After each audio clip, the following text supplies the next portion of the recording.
बारायनांगौआ बाङाय जालांदों बे जोंनि हारिनि थाखाय दुखुनांथाव। आथिखालाव बर' बिजोंनि फरायसालिफोरा मिरु जिरु बेफोरबायदि माने थासारियाव जाबोगासिनो। नोंथांमोना जुदि माने गामि गामि फरायसालिफोराव हाबनानै नायोबा मेक्सिमाम नोंथांमोना माने 10 जन बेफोरबायदि मबाबा स्कुलावथ' 7 बेफोरबायदि माने स्टुडेन्ट नुनो मोनो माने बर' बिजोंनि फरायसालिफोराव।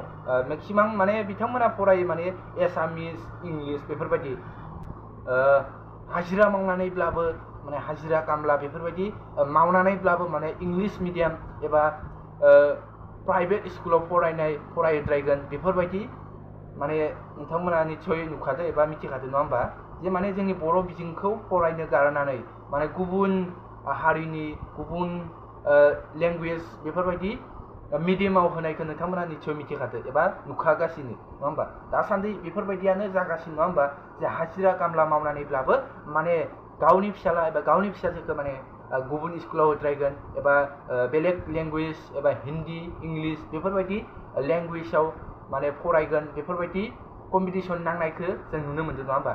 जे जायबा न' खाथिनिया जुदि बेलेग स्कुलाव होदोबा आंबो होगोन एबा आंबो हाजिरा कामला मावनानैब्लाबो होगोन बेफोरबायदि कम्पिटिसन जानायखौ जों नुगासिनो।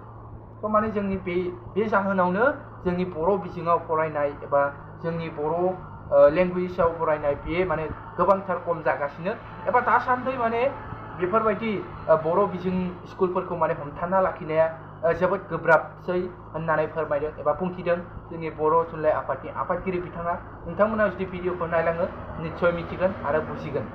निस्सय गोदो माने बर' बिजोंजों फरायोब्ला लिरनो मोनामोन अफिसफोराव लिरनो मोनामोन बेफोरबायदि जायोमोन नङा होमबा। दा खिन्थु गोदोनि नै दा नंला। नै दा जुदि बर' बिजोङाव फरायोब्लाबो लिरनो मोनो एबा अफिसावबो लिरनो मोनो बिदि जाबाय। दा जुदि बेफोरबायदि जानानैसो मानसिफोरा दा माने बेलेग स्कुलाव फरायो बेलेग लेंगुवेजखौ फरायो इंलिश मिडियाम हिन्दी मिडियाम बेफोरबायदि बिजोङाव फरायनायखौ जों बांसिन नुबाय। दा बर' बिजोङाव फरायनाय मेक्सिमाम 100%नि भितराव मथा मथि 50-60%ल'सो जोंनि बर' मिडियाम एबा बर' स्कुलाव फरायनायखौ जों नुनो मोनो। नोंथांमोना नाय गामि गामि हाबनानै नायोबा नोंथांमोना निस्सय मिथिगोन एबा नुगोन जे मेक्सिमाम 10-7 बेफोरबायदिल' नुयो। स' नोंथांमोना भिडिअखौ नायलांदो बिदिब्ला जय बर'। मिडियानि गेजेरजों बेखौनो खावलायगोन बर' बिजों फरायनाय अनजिमाया खमायलांगासिनो दं। जों बिबानाव थानाय हिसाबै जेराव थाङा जों मिथिबोयो।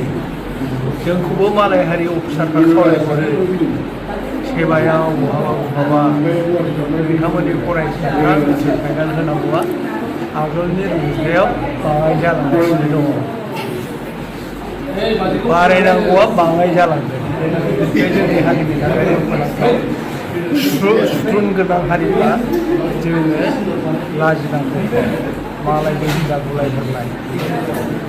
दा बयबो मोदोमाव नांलायनानै बर'फोरखौ फोथांलायनायनि बिबानखौ मालायनो नारनानै होआलाबानो आंनावबो बिबान दं बे सानस्रि बे साननाय बेखौ गोसो गोरबोजों बुजिलायोबा बर'जों फरायनाय बर' थुनलाइ सोरजिनाय बे हाबाफारियाव बयबो नांगौखौ आं मिजिं खालामो। जोङो रावबो रायज्लायनानै जाया जों जायखौ गोथाङै लाखिनांगौबा जोङो बिथिंजों जोंहा थुनलाइ सोरजिनांगौ आरो जों बर' बिजोंजों फरायोबा बेवहाय दिरहुंखा सोंनाय जायो थुनलाइ सोरजिनाय सोदोबफ्रा ओंथि गोनां फ्राय मोजां जायो। बे जिल्लानि कलेजनि फरायसाफोरनि गोसो गोजान